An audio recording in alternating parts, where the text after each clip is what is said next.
Assalamualaikum Pak Yoyo. Waalaikumsalam warahmatullahi wabarakatuh. Alhamdulillah. Sehat nih Pak Yoyo? Alhamdulillah luar biasa. Untuk teman-teman hari ini sehat semuanya? Alhamdulillah. Syukur. Sehat. Begini Pak Yoyo, Ya. kami dari mahasiswa UT terkait dengan tugas kami. Sebelumnya kami mohon maaf karena mengganggu waktunya Pak Yoyo. Tak apa-apa. Ada beberapa hal yang ingin kami sharing dan ingin kami tanyakan terkait dengan sekolah kita Pak Yoyo. Iya, oke, yuk. Silakan apa mau yang- didiskusikan? Ya, yang pertama terkait dengan visi dan misi sekolah. Seperti yang kami ketahui, bahwasanya visi dan misi sekolah ini sudah sangat relevan dengan zaman sekarang, yaitu bagaimana ilmu agama dan ilmu umum terpadu di sekolah kita. Menurut pandangan Pak Yoyo atau menurut Pak Yoyo, apa sih keunggulan sekolah kita terkait dengan visi dan misi kita? Oke, terima kasih Bu Ii untuk teman-teman semuanya yang hari ini kita sharing gitu kan ya. Nah, tentunya teman-teman masih ingat enggak visi misi dan tujuan sekolah kita? Ingat kan ya? Ya, Nah, kita kemarin untuk ingat. menetapkan visi misi dan tujuan sekolah itu kita bersama-sama ya kan. Nah, juga ini teman-teman juga perlu diingat juga karena visi misi ini bukan dari kita juga ya. Kita melalui wawancara, kita melalui apa namanya kemarin itu yang Pak sampaikan itu Observasi. bukan observasi seperti tes itu loh, apa namanya, ada yang ingat itu melalui Diagnostik. bukan wawancara kemarin kan ya, wawancara terus Pak waktu itu ngirim ke wali murid, apa namanya itu, Angket. angket, iya benar. Nah, juga kita melibatkan anak-anak sendiri serta yayasan dan juga dinas pendidikan. Teman-teman perlu diingat kan ya. Nah, Pak ulangi lagi ya, mungkin teman-teman ada yang lupa bahwasannya visi misi dan tujuan sekolah, visinya itu adalah, mohon diingat teman-teman semua ya, terwujudnya generasi robbani berjiwa Qur'ani yang berakhlak mulia, cerdas, terampil, mandiri dan kompetitif. Nah, menentukan visi misi tujuan sekolah ini tidak lepas dari kurikulum merdeka, ya kan ya, khususnya adalah di P3. Ingat apa P3 itu? Profil Pelajar Pancasila. Nah, dari hasil kita pada waktu itu, dari wawancara kepada wali murid, anak-anak juga melalui kuesioner, nah, angket itu yang kita kirim juga, serta Pak terakhir itu mendatangkan perwakilan anak di ruangan ini. Pak tanya juga apa sih keinginan anak-anak ini untuk kita visi misi ke depan. Alhamdulillah. Nah, kemudian kita simpulkan dan kita tetapkan jadi visi sekolah itu tadi adalah terwujudnya generasi robbani berjiwa Qur'ani yang berakhlak mulia, cerdas, terampil, mandiri dan kompetitif. Nah, mengapa kita ambil visi ini? Ini sesuai dengan pada waktu para pendiri lembaga di Yayasan Al-Azhar Situbondo itu bahwasannya bagaimana anak-anak kita khususnya di lingkungan Mimbaan atau Situbondo pada umumnya adalah ingin anak-anak kita ini memiliki anak-anak yang keagamaannya dia kan ya, keagamaannya kuat, kemudian dilandasi dengan akhlak dan juga ilmu pengetahuan umum. Oleh karena itu, Pak ingatkan lagi bahwasannya sekolah kita itu adalah SD Islam terpadu. Terpadunya apa? Tadi sudah disampaikan, terpadunya adalah antara ilmu agama dengan ilmu pengetahuan. Nah, juga kita kaitkan dengan yang sekarang karena Nuansor itu adalah sekolah penggerak, maka di visi misi dan tujuan itu juga perlu dimasukkan yang namanya profil pelajar Pancasila. Profil pelajar Pancasila ini tidak lepas dari yang namanya akhlakul karimah. Oleh karena itu dari inilah maka visi misi dan tujuan sekolah ini sangat pas sekali, gitu kan, sangat pas sekali dengan apa yang dicita-citakan oleh para pendiri di Yayasan Nuansor Situbondo. Saya kira seperti itu. Bagaimana nanti bentuk implementasinya? Nah, teman-teman sepertinya kan sudah tahu kan ya. Jadi sekolah ini terus bergerak, sekolah ini terus inovasi, sekolah ini tanpa henti untuk selalu kita itu melayani anak-anak kita, dan juga kita terus mengembangkan diri kita untuk menjadi sekolah yang sesuai dengan harapan masyarakat serta orang tua dari wali murid kita. Dan insya Allah kita kembangkan terus bersama dengan teman-teman semuanya. Saya kira itu ya Bu I ya. Monggo ada yang lain lagi silakan. Iya Pak Yoyo. Iya, Saya ingin Bu Risma, menanyakan silakan, ya. bagaimana sekolah melibatkan orang tua dalam proses pendidikan di sekolah kita. Oke, terima kasih Bu Risma. Tentunya di sini sekolah tidak bisa sendirian untuk mengembangkan, untuk memajukan menjadi sekolah yang hebat, menjadi sekolah yang maju, menjadi sekolah yang berkualitas. Iya kan ya? Di sini kita perlu bekerja sama dengan orang tua siswa atau wali murid. Nah, ini pun sesuai dengan payung hukum kita, yaitu Permendikbud nomor 75 tahun 2016. Itu tentang pembentukan komite.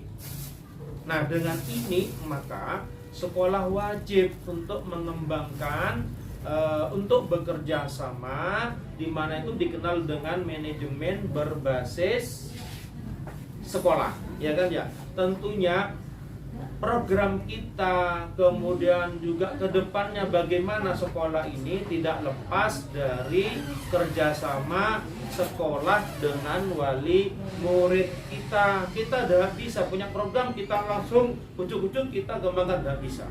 Tentunya program yang sudah disiapkan oleh sekolah kita sosialisasikan dengan orang tua bersama komite tadi.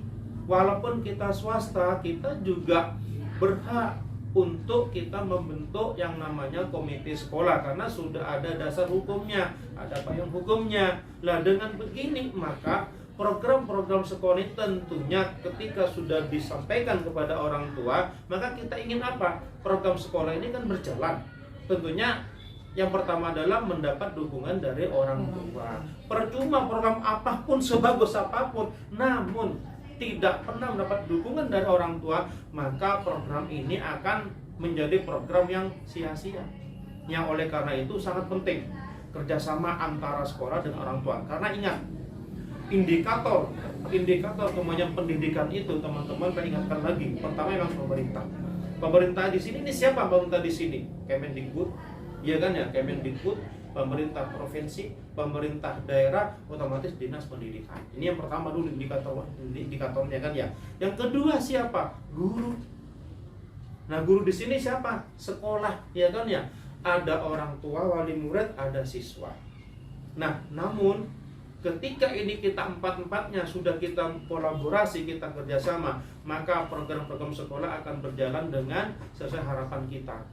Ya kan ya. Ini harus. Tak bisa kita, tapi perlu diingat teman-teman semuanya, kunci kesuksesan sekolah, keberhasilan sekolah, sekolah itu bisa menjadi hebat, sekolah itu bisa menjadi maju, sekolah itu berkualitas. Indikatornya yang paling penting adalah ada pada diri kita, guru-guru. Makanya teman-teman tolong, ya Pak minta tolong teman-teman ini, apalagi ini kan sudah menempuh pendidikan ya, menempuh pendidikan di PGSD, ya kan ya, tolong betul-betul punya komitmen dan kesadaran. Guru ini bukan hanya guru. Guru ini bukan hanya sebatas kita menggunakan kewajiban hanya mengajar saja, tapi guru lebih daripada itu. Apalagi kita sudah kurikulum merdeka. Ingat teman-teman mungkin sudah baca, sudah mengetahui bahwa kurikulum merdeka tidak lepas dari ajaran dari siapa? Ki Hajar Dewantara. Inilah teman-teman harus betul-betul memahami sekarang. Guru sekarang dengan guru yang dulu itu berbeda. Ya kan ya, makanya teman-teman harus merubah mindset juga. Ini penting karena kondisi ke depan kita tidak sama dengan kondisi yang dulu. Dunia ini terus berkembang, apalagi dengan teknologi yang luar biasa. Maka teman-teman harus juga belajar meningkatkan kompetensi dirinya. Ya kan ya, intinya adalah Pak simpulkan bahwasannya sekolah ini wajib hukumnya, apalagi walaupun kita yayasan adalah wajib bekerja sama dengan orang tua siswa. Tapi tidak cukup dengan orang tua siswa. kita perlu kerjasama dengan instansi lain yang mendukung dalam proses kegiatan pembelajaran. Saya kira itu, ya kan ya. Nggak, teman-teman ada yang lain lagi, silakan. Saya Ya. mau bertanya, Pak. Oke, Bu Nila. Apa inovasi terbaru dari program yang ada di Nurul Ansor ini, Pak? Nah, luar biasa. Teman-teman kan tentunya sudah memahami ya. Karena begini, Pak Yayo itu intinya adalah orang yang tidak mau tidak mau istilahnya apa kita Stagnan. itu bukan ya stagnan. Ada lagi istilah Pak itu apa itu? Pak kan sering bukan menuntut apa Dok yang Pak yang selalu menyampaikan itu berbangga diri, berdiam diri, atau kita bangga dengan keadaan, atau ada lagi istilahnya yang pas itu loh Pak, sering kok lupa Pak ya menyampaikan ya, berada di zona nyaman.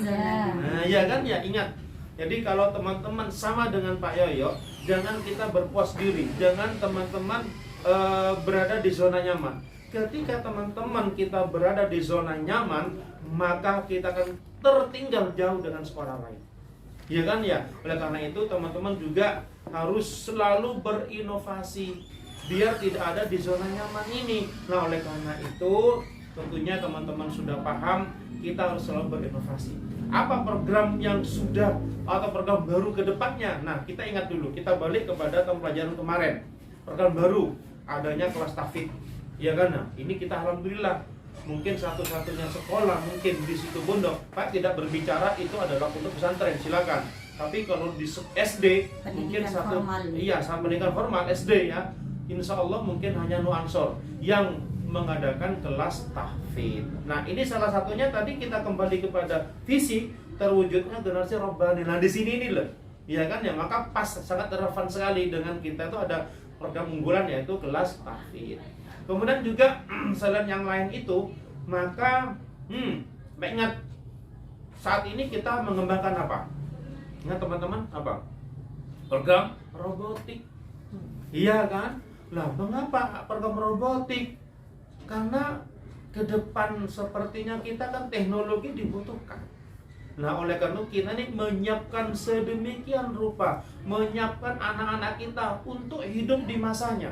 Karena ke depan anak kita itu akan semuanya mungkin sudah serba modern, mungkin sudah berkecimpung dengan dunia robot-robot itu, maka kita fondasi dasarnya kita ajari dulu lah. Walaupun tidak membuat robot, tidak kan ya. Konsep-konsep dasar robot itu seperti apa? Ketika nanti anak-anak kita menginjakkan kaki di level berikutnya, kan sudah tidak canggung lagi. Oh, saya pernah menurut ilmu ini di Nuansor. Nah ini ya. Dan ke depan, ini perlu diingat teman-teman ya. Insya Allah tahun depan Pak akan ada program unggulan lagi. Program apa itu Pak? Apa Punya itu, dua. Pak? Pak punya dua. Apa itu Pak? Ya, oke. Yang pertama adalah Pak akan mengembangkan yang namanya coding. Coding. Iya, coding ini adalah programmer. Programmer kan coding itu programmer nanti ini karena tidak lepas dari kemajuan teknologi. Kalau anak-anak kita tidak disiapkan dengan teknologi hari ini, seperti apa nanti ke depan? Maka ingat sekali begini, Pak ingat entah itu Pak lupa ketika baca atau apa ya. Suatu negara apabila menguasai teknologi maka dia menjadi pemenang. Iya kan ya? Penguasa dunia. Benar sudah. Kita coba lihat Amerika bagaimana teknologinya, Jepang bagaimana teknologinya. Apalagi Cina luar biasa. Apalagi sekarang kan Nah, dunia 5.0. betul. Sekarang ada 3 negara, Jepang, Jerman, Cina. Kita ini masih berkutat 4.0. Mereka apa sudah? 6.0. Kita sudah terlambat 2. Nah, ini kan ya, makanya karena itu kita Pak ini ingin mengembangkan yang namanya coding itu. Mudah-mudahan ini nanti bisa terwujud dengan baik. Yang kedua apa? Tahu teman-teman yang kedua? Nah, Pak ini dapat motivasi kemarin. Yang kedua adalah Pak ingin mengembangkan anak-anak memiliki dasar di kebahasaan. Bukan bahasa Inggris lagi Pak Yoyo. Mandarin. Bahasa Mandarin, bahasa China. Loh kenapa Pak? Kok bahasa Cina? Nah Pak ini termotivasi ada kiriman dari teman. Itu Pak baca di situ ada anak lulusan NJ, Nur Jadid, ya. Mungkin ada beasiswa kemarin kan ya, Nur Jadid kerjasama dengan Tiongkok, Cina sana. Itu sampai S1, S2, S3. Di situ mendalami tentang bagaimana itu Cina. Ingat, Cina ini ditakuti oleh semua negara sekarang, lebih-lebih Amerika. Kenapa? Karena kebangkitan teknologinya. Ya kan ya? Sampai di dalam video itu di Cina sendiri sekarang lagi digencarkan bagaimana orang Cina, Tiongkok itu mempelajari bahasa Indonesia. Lah untuk apa? Ingat, Indonesia ini negara besar. Indonesia negara besar apanya? Luasnya, sumber daya alamnya, sumber manusianya. Sekarang kita sendiri, coba, kalau kita tidak mempelajari bahasa Mandarin, bahasa Cina, apalah kita mau jadi apa nanti? Ketika orang Cina betul-betul nanti semuanya hadir di Indonesia, ketika kita tidak memahami bahasa mereka, bahasa Cina, tentunya kita menjadi orang yang bodoh. Tentunya kita menjadi negara yang dicaplok oleh mereka. Artinya eco-koco itu apa itu? Dibully. Ya, dibully atau dicokocok itulah kita ya. Nah, oleh karena itu Pak ingin, walaupun kita ini adalah sekolah basicnya agama, kan tidak masalah dong, seperti Pondok Pesantren Nur Jadid yang sudah lulusannya luar biasa itu. Nah, ini loh Pak. Depan ingin bahwa di Nuansor itu nanti ada ekskul, mungkin tidak usah masuk di Mulok aja, ekskul saja. Kita menyiapkan anak-anak yang bisa memahami bahasa Cina atau Mandarin. Tujuannya itu menyiapkan generasi ke depan. Karena insya Allah Cina ini sekarang adalah merajai ekonominya. Ingat mungkin teman-teman, Rasulullah pada waktu itu apa yang disampaikan Rasulullah? Tuntutlah ilmu sampai ke negeri Cina, bukan Amerika, bukan Jepang, ya kan Cina. Nah Rasulullah kan sudah tahu mungkin Cina ini seperti apa nanti. Nah inilah mungkin ini sudah mulai terjawab mengapa Rasulullah ada menyampaikan seperti itu. Nah inilah program terbaru kita nanti. Mudah-mudahan program ini sama tadi Pak sampaikan bisa terwujud dengan baik, terlaksana dengan baik dan lancar. Hal ini intinya apa? Tetap kita adalah memberikan layanan yang terbaik untuk anak-anak kita ke depan, gitu ya teman-teman semuanya ya Bapak Ibu ya. Ada lagi monggo silakan yang mau ditanyakan. Cukup teman-teman, cukup ya. Baiklah Pak, Oke, Pak Yoyo, terima kasih atas sharingnya dan beberapa program yang sudah dikemukakan oleh Pak Yoyo sangat luar biasa, dan semoga kita sebagai guru di sini mampu Insya bersama Allah Pak Yoyo. kita harus terus belajar Ya. dan belajar gitu ya. Ya. Sekali lagi terima kasih Pak Oke, Yoyo, jazakumullah sama-sama khairan. Bu Is ya. Apabila kami ada salah atau Ya, dalam sama-sama. bertutur kami mohon maaf. Sama-sama. Ya, kami pamit Tetap Pak Yoyo. semangat. Semangat. Ya, semangat. Oke, terima Semangat. kasih Salam. teman-teman ya. Ya, terima kasih sekali lagi. Oke, Saya sama-sama. kami mohon pamit. Wassalamualaikum warahmatullahi wabarakatuh. Waalaikumsalam warahmatullahi wabarakatuh. Assalamualaikum Bu Vera. Waalaikumsalam. Saya Bu Vera. Alhamdulillah. Maaf, ini dari ruangnya Bu Vera. Kami dari Marisa Uti. Sampai tadi ya Bu Vera. Iya Ibu. Karena Bu Vera sudah sekolah, nah kami ada beberapa hal yang kami tanyakan terkait dengan dana bos Bu Vera. Ya. Ya, sebenarnya kami ingin tahu pengertian dana bos itu apa sih Bu Vera? Bos itu adalah bantuan operasional sekolah. Jadi dana itu diperuntukkan untuk memenuhi operasional di sekolah seperti honor, seperti lagi untuk ekstra, pokoknya apapun yang bisa dibiayai itu dapat digunakan untuk dana bos yang digunakan untuk honor guru itu ketentuannya hanya 50%. Jadi tidak boleh melebihi 50% dari penerimaan anggaran dalam 1 tahun. Jadi misalnya sekolah ini dapat 100 juta, jadi yang bisa dibelanjakan total hanya 50 juta. 50 jutanya itu masih dibagi lagi barang modal, ATK untuk kegiatan barang jasa seperti listrik, terus seperti indikum dan sebagainya. Ada lagi? Kira-kira Bu, dalam setahun itu sekolah mengeluarkan biaya berapa? Kalau rutin untuk guru saja di Nur Ansor itu untuk honor guru sekitar 20 juta. 20